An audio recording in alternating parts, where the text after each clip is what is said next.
City of Stevens Point Deer Management Committee meeting, recorded July 21st, 2022.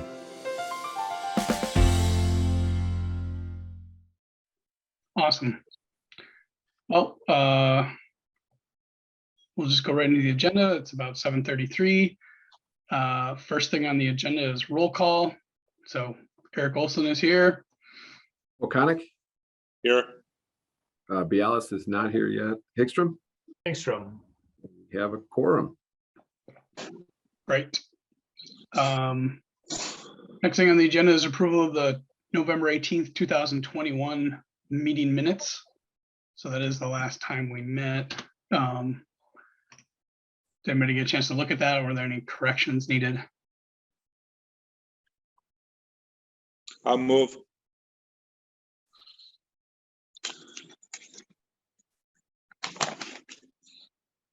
Scott, can you give us a second? Second. Awesome. See no call for corrections or discussion. I call the vote. All those in favor of approving, say aye. Aye. Any opposed? Motion carries. The minutes are recorded. The next thing on the agenda, this is, again, I put this in the email, just a little bit of background on this. Greg has been doing this for a number of years. He's not the only person who's ever been the lead for the culling, but he has done it for the past few years. And he's also had back issues for years. And so he is planning a corrective surgery, and that's going to take him out of availability for the lifting and other work required with culling. So he is recommending, and Rafe is accepting the idea that Rafe Hulse would sort of take over. And I told him that I would, number one, check with the city, make sure that we're not messing anything up there, and then two, bring it to the committee to discuss. And I'll just capture what Dan told me, is that because the contract amount is so small, there's not a need to put this out to bid. Is there any other concerns, Dan, from the city's perspective? Nope. So the biggest thing on our side that these type of thresholds would be if we wanted to get quotes, you can, but if it's competitive within the pricing structure, there's not a minimum requirement. But obviously we want to make sure insurance is taken care of. That's probably the biggest piece, that they're going to be insured the same way that they were previously. And if those two pieces are taken care of, there should be nothing that holds up administratively on my side with the city. Hey, Scott or Eric. Yeah. Make sure he signs a hold harmless agreement for the city. Should be in that file. Yep, I got copies of that.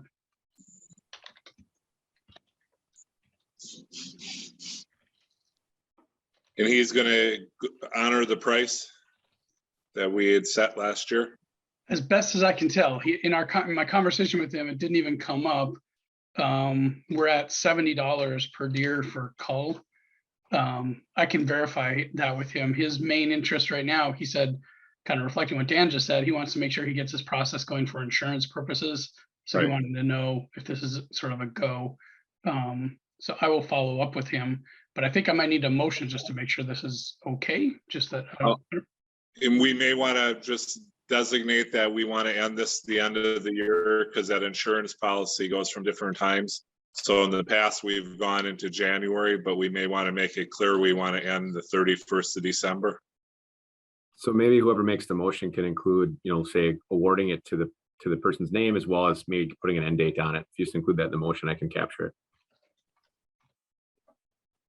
I'll make a motion to Ralph to allow him to follow with the original bid that we had last year. As I guess it would be a 1 year. Last year he gave us a 2-year proposal to allow him to cull through the 31st of December 2022.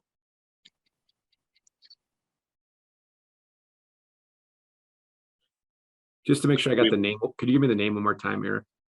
It's RAFFE HULCE. Okay, so motion to award Rafe Hulse 1-year deer culling contract through December 31st, 2022 is the motion. We may also want to come up with a number of deer. So I don't know if we plan on meeting again, but financially, we should give them an idea how many deer we can afford to cull.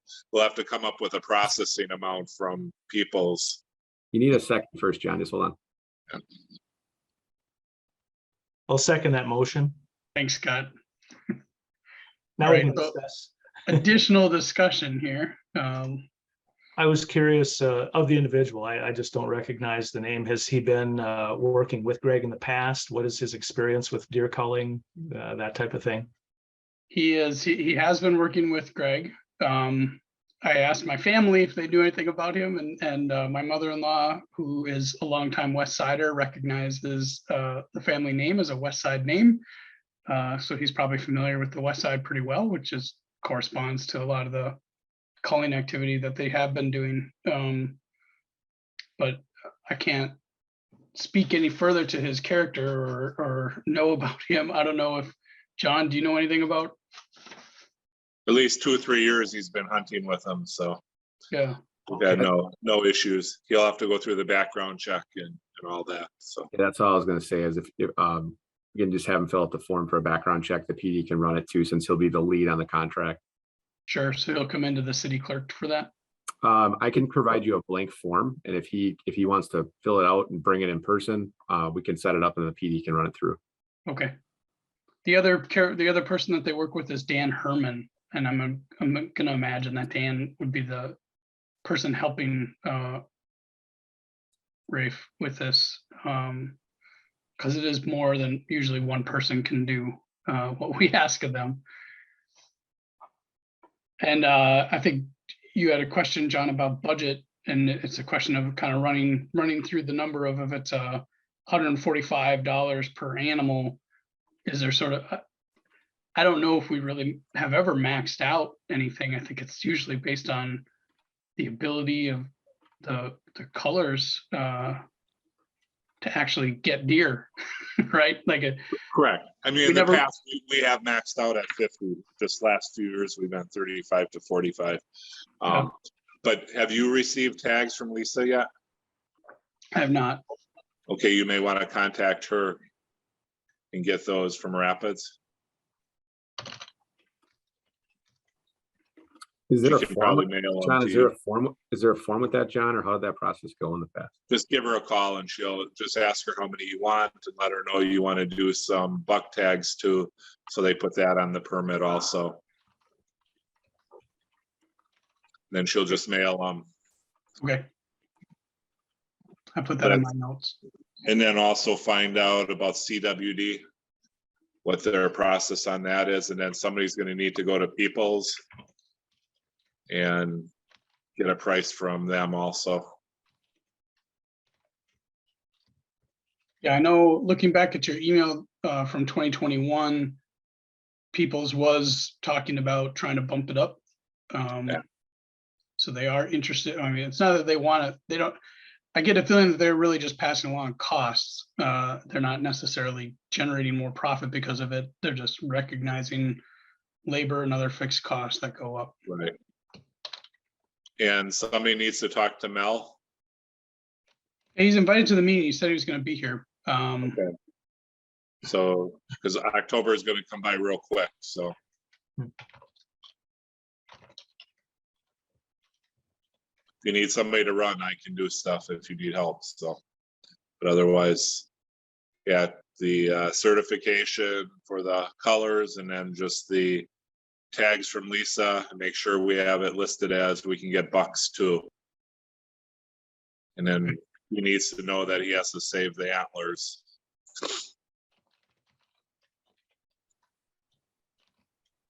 This is And a then bit, go ahead. this Scott here, this is a bit of an aside from the motion, but John is bringing up a lot of the procedural things that need to be done associated with these culling permits. And John, I'm just curious if you would mind jotting down all of these in a little checklist. Essentially, it'd be like an operating guide for deer culling in Stevens Point. That way, you know, if you wouldn't have been here today, we would have missed probably a lot of these different things. I don't know if Dan would have remembered them, but I didn't. And it would be really helpful to have a little operating guide like this that we could use checklist every year. Be happy to do that. Yeah, and to John's credit, he has told me verbally about these things. My life has been a little busy, but I can definitely pick up on contacting Lisa. If Mel's not here, I want to follow up with him anyway, just to make sure things are going okay from his perspective. I know Mel from a long time ago. And then I've called Peoples before, and I have no problem calling them again just to get an update and to let them know we're back in business for 2022 as well. Best is to probably go in person and just talk to Deb and get her. You may not over the phone get something, you probably definitely want it in writing. Okay, I got that written down now.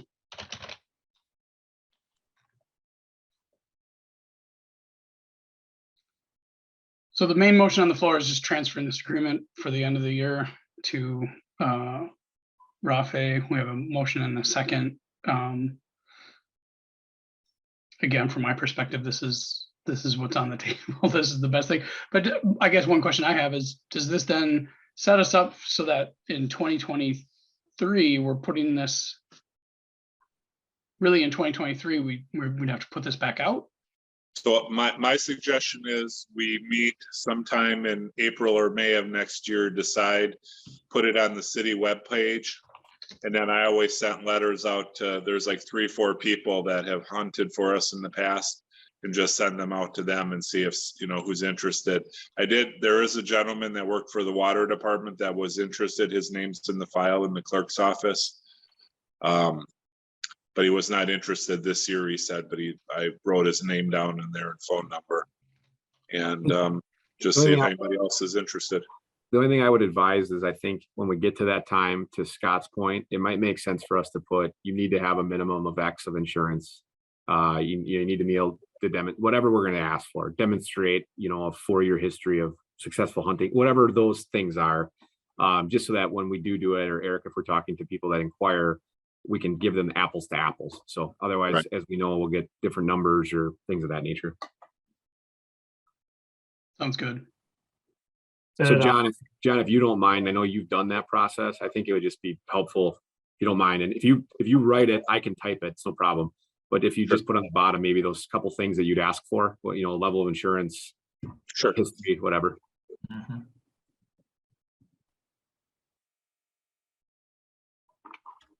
Okay. All those in favor of allowing Rafe to pick up this contract basically through the end of 2022, indicate by saying aye. Aye. Aye. Any opposed? So that passes unanimously. The other thing I have on here, and I just talked to, I think it was Bill from the Village of Whiting. He mostly wants to get it on our radar that they're not thinking of doing anything this year, but potentially next year they're interested in collaborating with the city so that they don't have to independently replicate our program, I think is how this might have worked in the past. Bill indicated that the last time they did this was probably back in 2017. So I don't even know if John, were you on the committee at that time? Yeah, no, we set an agreement between Plover and Whiting. And the gig was to try to get more funding from the DNR by, instead of every community going in individually, it was at point Plover and Whiting would go in, we would have better luck. And then with Scott, and we weren't receiving any grants up to that point, and then Scott came on board and started doing the grants, and we've been doing great ever since. So Yeah. I mean, we had all sorts of glorious ideas. We had a proposal for McDonald's for one of their coolers. I mean, this program was going to go a whole different direction back about 8-10 years ago, on having their own cooler to store the meat and do their own processing and everything. So that was the thought behind it at that time. To have it a Plover Whiting Point hunting group. Sure. And I guess just as someone, Scott can speak to this too, like it's not like the deer respect the boundaries between the municipalities. They're moving around wherever they need to go. And to me, it does make sense for there to be some level of collaboration, because otherwise we would just sort of be pushing the problem around from one place to another, it seems. So I'm in favor of entertaining this idea, but it sounds like it's something we'd want to then incorporate into a future funding request to the DNR. And maybe that would be attractive to them, just that we're not sort of rinse, washing and repeating the exact same program year after year, but instead we are thinking about like, how do we improve, I guess. I wouldn't do this just for the fun of doing it or for the sake of doing it. It has to be something that we would, as a committee, agree is an improvement on the current program. Scott, do you have any thoughts? Well, we'd also want to talk to our past and current and potential colors, those to see if they can take on the additional workload of another community like this. I don't recall the numbers of deer that they take out of whiting or did in the past, but it's not a large number, but it's an additional workload that maybe a color wouldn't be interested in. Maybe it'd still have to be working independently, and they do things differently in whiting. So we'd have to come to an agreement as to how the culling was done, if it was done differently in different communities. Because Whiting hired a sharpshooter, and I think they baited and just did the well field. It was like a 1-week procedure, Yeah. kind of where we were having our issues out behind Kirshner's and Jeremy's ward, where we found no place to hunt in that area because the houses were so close together. Remember, Dan, in that spot? Was that before me? I'm not sure. No, that was, remember last year, I think you and I took a ride out there. There was like a pump station out behind. What ward does Lewinsky live in back there off the pond? That was near the well field for the village. I don't think I was part of them. At least I don't. Oh, I forgot. I apologize if I did. That's fine. But yeah, it was an area they had a lot of, but there was also a lot of people feeding deer in their bird feeders, and we had that other issue again. Half the people wanted the deer out, the other half wanted them there. So. But anyway, that's where that came from in the past, was to generate some more money from the DNR to maybe make three entities. Yes. I think the biggest thing I would just weigh in on or add is I think we're maxing out the grant for what they give right now. So, I think there's probably definitely thoughts or a really good idea of talking about if there's ways the programs can work together. But definitely financially, at least within the city boundaries, we're maxing the grant out between the two programs. So if we can keep the financials while our grants are still strong, I think financially it probably helps us to keep a grant completely in our court for that piece of it. And then maybe there could be a collaborative grant application for something else, or like to John's point, talking through, hunting boundaries. If we have a issue on the south side or something like that, if we can hunt in that area, great. I just think we just want to avoid as much as we can giving our grant dollars, for example, to harvest deer on the south side of the other village or something. That would be the only difficult thing. I mean, I think in the future we need to discuss the park ridge. Now there seems to be a communication between the village and the city a little better than in the past. And obviously we're hunting Iverson, which is benefiting Park Ridge, I would say, directly. So it'd be nice that we might get some support from them, because obviously they have a big deer problem there. Yeah, those are good points. And I guess when I call Lisa, I'll ask her to like Dan's point, is there a way to kind of submit 2 grants? And I don't want to duplicate Scott's work, but if there's a way to say like, well, this is grant A for city, and then and maybe, we just kind of modify a version of it and submit it as the villages. But I'll ask her if that's feasible even. I mean, we made a group amongst Plover Point and Whiting. If we look back in the minutes, it might be worth the conversation with the village of Plover and see what they might be interested. They were doing as I remember the conversation, the village of Plover had the deer issue right along the river. That was their main area, but they might be interested also, or their thoughts in it in 23 or 24. Yeah. And the person who's now like one of the administrative people for the village of Plover used to be one of my students when I taught in the College of Natural Resources. So I could reach out to him and just ask him. He might actually have grant. I want to say he doesn't have Scott Hingstrom level grant writing ability, but he might be able to incorporate putting something together in his own time. So that's a good point to connect with Plover.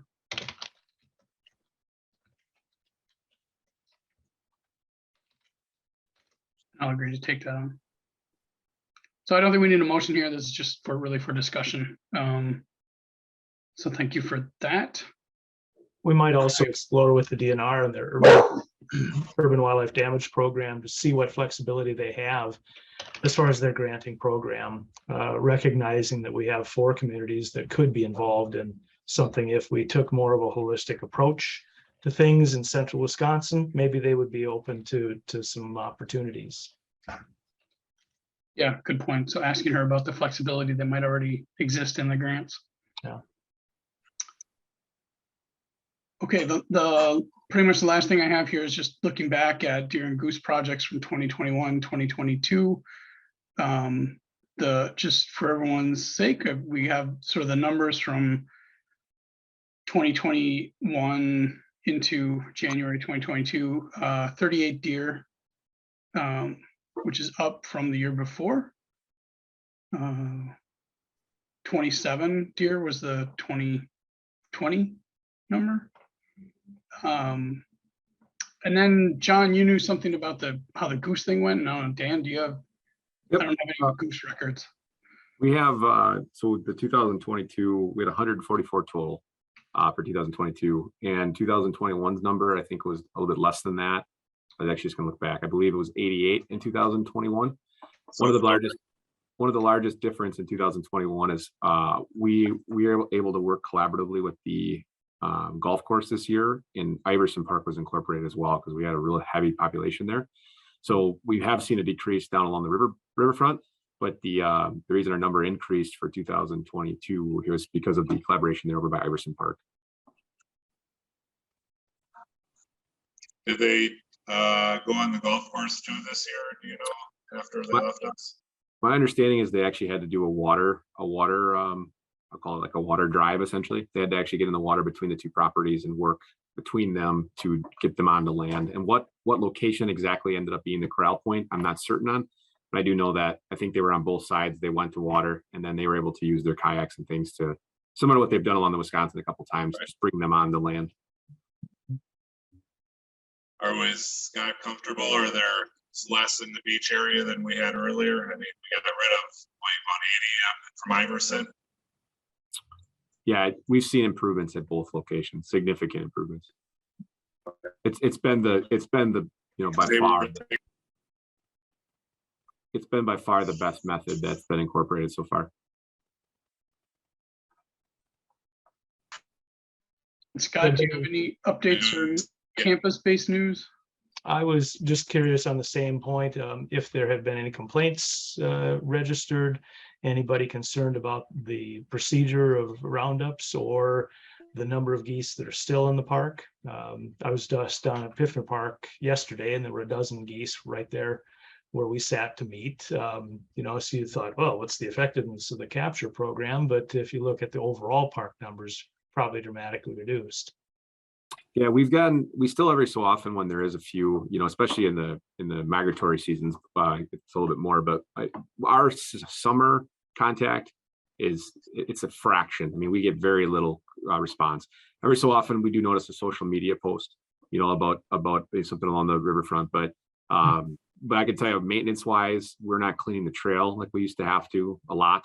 We're not seeing nearly the waste. It's been significantly increased in terms of, from the maintenance side of it and the population numbers down on the riverfront. And Iverson had just been growing. We were getting a lot of resident geese down in that location. So I anticipate obviously this year's program to significantly help down there as well. Like if you go down by the sand area in Iverson, you can already notice the difference. Yeah, being able to measure impacts in this way would be very helpful. From one perspective, just in our grant writing, to be able to report back what reduction in goose numbers we experience in the parks in the subsequent summer.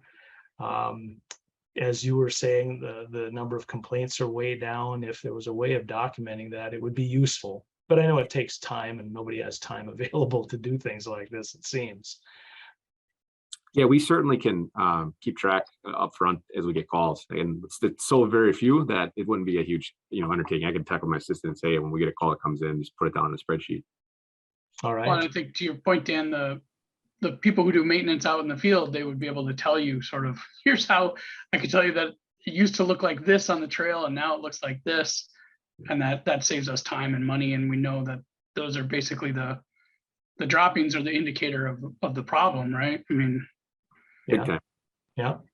can't really, Yeah. no one wants to measure that. No one wants to go out there and actually collect it and give us a pound number, but just knowing that they spend less time on it. And I would say anecdotally, just going to the concerts at the park, it hasn't been like it was a few years ago. It's been mostly just grass, and that makes everybody happy. Any comments on the survey, Dan, from the park side? Anybody with geese problems?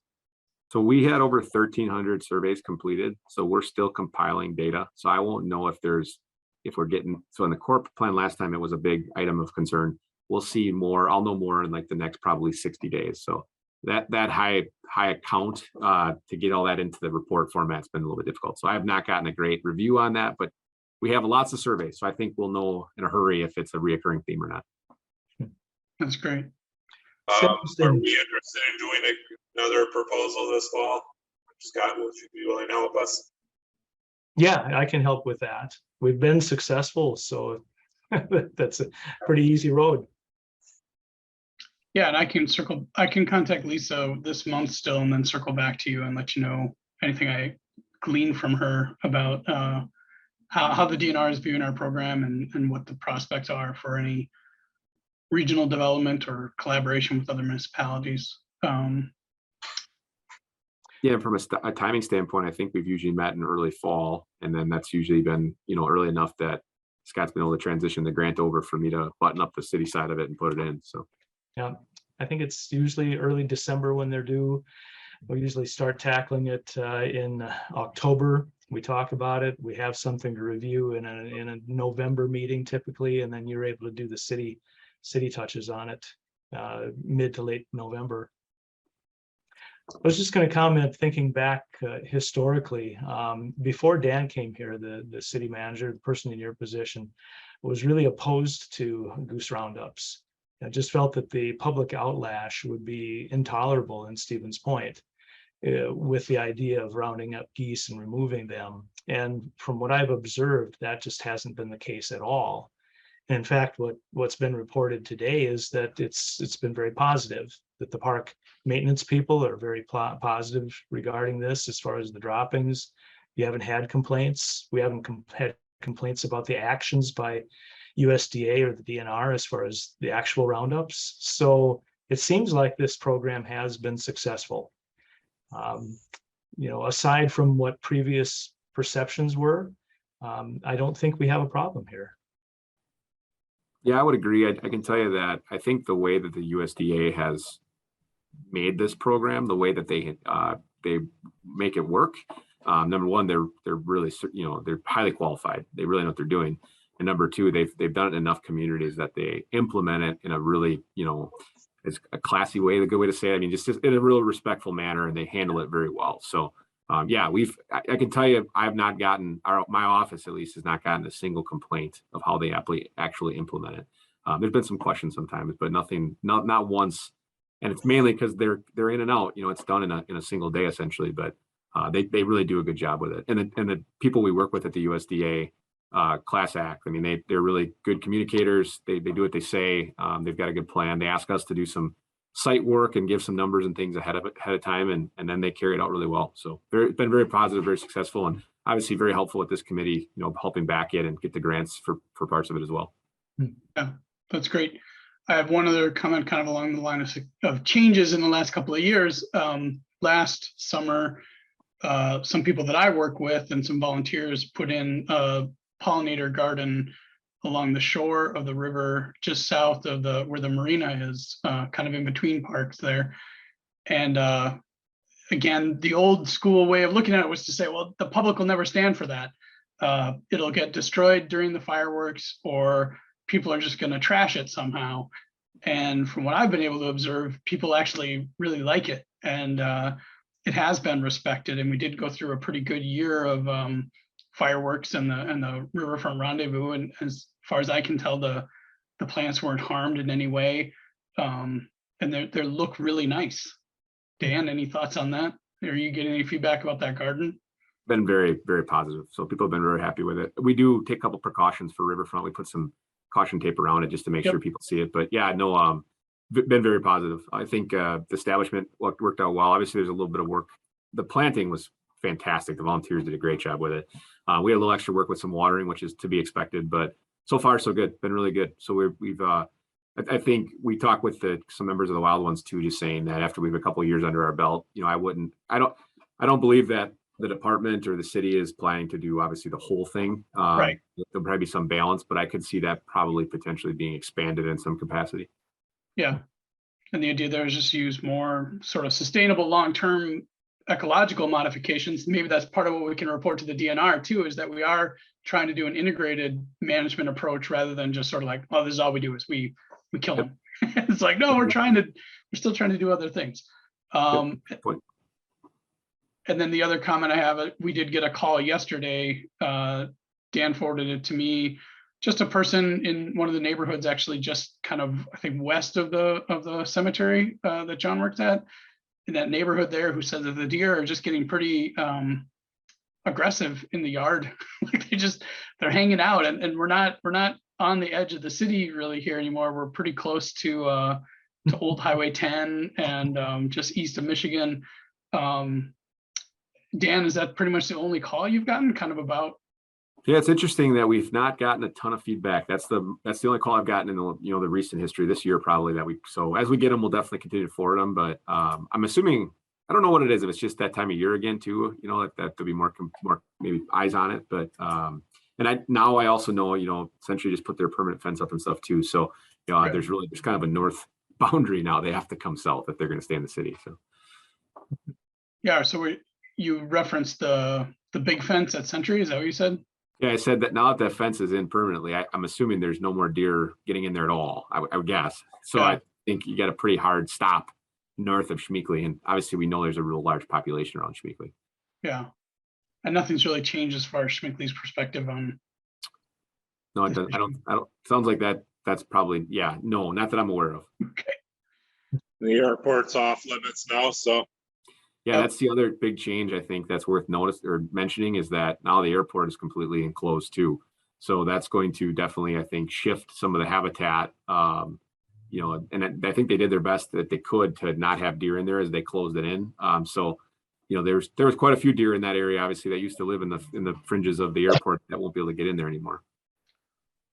One of the things that I would expect to have happen because of these barriers would be maybe a possibility of more deer-car interactions where the deer thought they were going to go somewhere and then they find out they can't, they turn around, and all these places that you're talking about are next to some somewhat busy roads.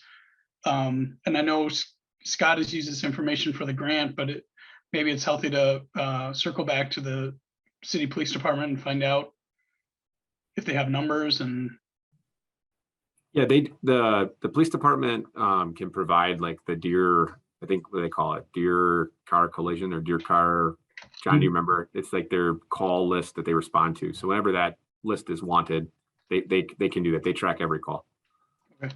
And we should have that list for the color then, I suggest we probably meet again in September and make a motion to approve the processing and make sure everything's in order at that time. But we can have a list of the areas, HH, Highway, Iverson Park, West Side. So the color should go where we want them to go, and we can give them the information where the problems are. Mhm. So. Sounds good. Yeah, I think it's called through the PD. It's called non-domesticated animal alive and non-domesticated animal dead, and they can give the calls for a time period. Right. And the last report we got was 1/1/2020 through 12/31/2021. We use that for the grant application. So basically, yeah, the next meeting, Eric, if there's a certain period of time we want to get, we can definitely ask for that. Does that request, does it get more respect if it comes from you as a? Yeah, I'm happy to do it. If you just say, hey, this is the date range that we'd like for the meeting, like when we're putting the agenda together, I can ask the chief for it. That'd be great. An issue, speaking back to the goose harvest, the first 2 years we've had to have contaminant analysis conducted on the goose tissue or goose flesh. And I don't recall if it's 2 or 3 years of clear contaminant results, but we're getting close to the point where if we have maybe 1 more year of clear contaminants, then we won't have to have any more contaminant analysis. based on previous rulings. I don't know if the rulings have changed, but that's something that would potentially free up some of our budget to put back into management rather than into contaminant analysis. Correct, and we've actually been given that all clear after last year's program. Okay. But I do know that there was this year they had some issues due to, I can look back to specifically what the bird contaminant was or contagion they were dealing with. But the long story short, some of their testing and the reuse of geese was not the same. They couldn't do it in the same capacity in 2022.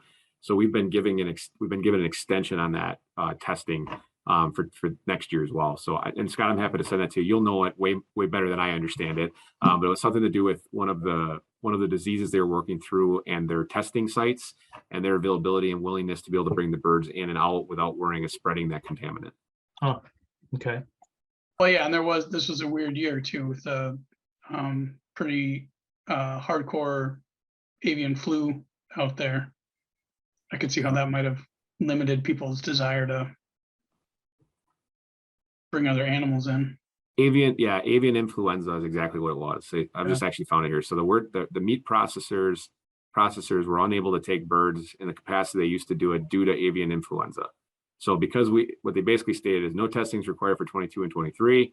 Because of that, this avian influenza, they're going to extend us for 23 and 24 for the no testing. They anticipate the program hopefully will go back the way it was, but they modified that because of their processors for 2022. Huh. Okay, thanks. Hey, Dan, is there anything you could use along the park for geese that we could use on out of that grant?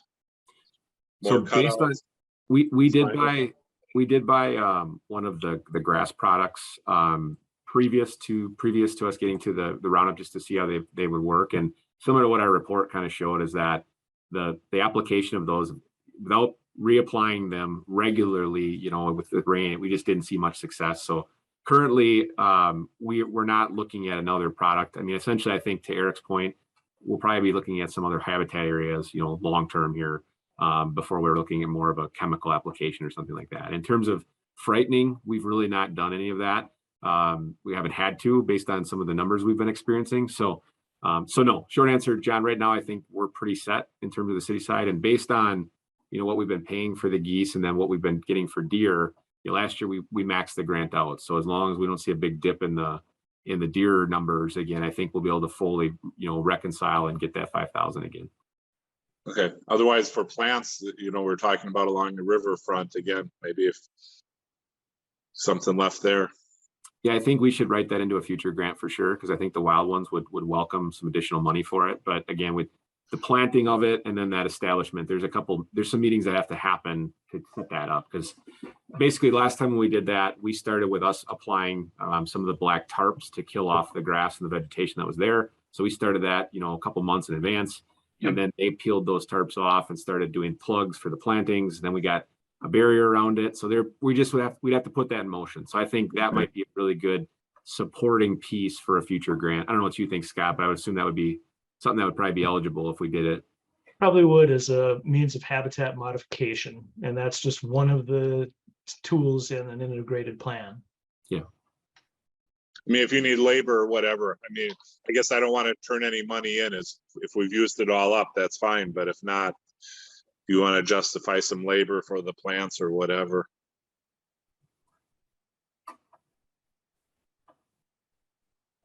Yeah, it's a good point. We don't want to leave money on the table. All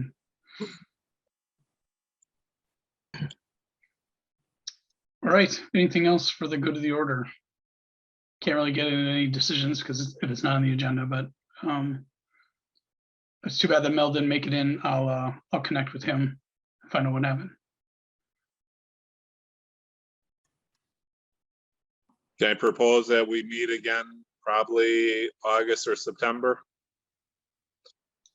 Yeah, I think probably mid-September might work. Scott, are you teaching in the fall? No, I don't teach in the fall. Okay. My schedule is a little dodgy in September, but we'll just see what we can fit in. Okay. Yeah. And I'll be out of state on an Alcon from basically the 1st of September through probably about the 12th. So if we do meet in September, it'd have to be probably, I would say, no earlier than the week of the 19th. Okay. I've got that noted down.